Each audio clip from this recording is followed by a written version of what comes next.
আজকে ছিল নন্দীবাড়ির ছোট মেয়ের বিয়ে, তো সবাই আমরা দাঁড়িয়ে রয়েছি। এই যে মেয়ের মা, মেয়ের মাসি আর দিদিরা, বোনেরা সবাই রয়েছে। তো বরকে বরণ করে তারপরে নিয়ে গেল চাঁদনাতলায়।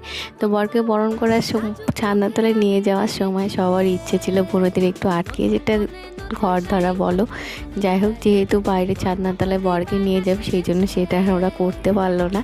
তারপরে সরাসরি নিয়ে গিয়েছিল চাঁদনাতলায়। চাঁদনাতলায় মালাবদল শুভদৃষ্টি হওয়ার পর তারপরের দিন বাসি বিয়ে হয়েছে। তো মেয়ের ইচ্ছে ছিল অনেক দিনের আগে যে বর আমার ঘোড়ায় চড়ে আসবে, সেই জন্য আমাদের জামাই তোমার ঘোড়ায় চড়েই এসেছে।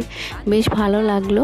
তো ওদের ইচ্ছেটা এইভাবে পূরণ হোক, আর সব ইচ্ছে যেন এইভাবে পূরণ হয়, আর সবরা যেন খুব ভালো থাকে। তোমরা সবাই আশীর্বাদ করো, দুজনে যেন খুব সুখী হয়। তো পরের দিন ছিল বাসি বিয়ে। বাসি বিয়ের দিনে সিঁদুরদানটা হয়েছে পরের দিন, এটা সকালবেলায়। তারপরে ছিল কুসুমডিঙা। তো কুসুমডিঙাতে জানোই তোমরা, ছোট্ট পুকুর করে সেটা পার হতে হয়, তো সেটাই আর কি করেছে। তারপরে তোমার সন্ধ্যাবেলায় তোমার কনে যাওয়ার সময় সবার মনটা ভারাক্রান্ত, মেয়ে যাবে যদিও কাছে। আজকের মতো এই পর্যন্ত,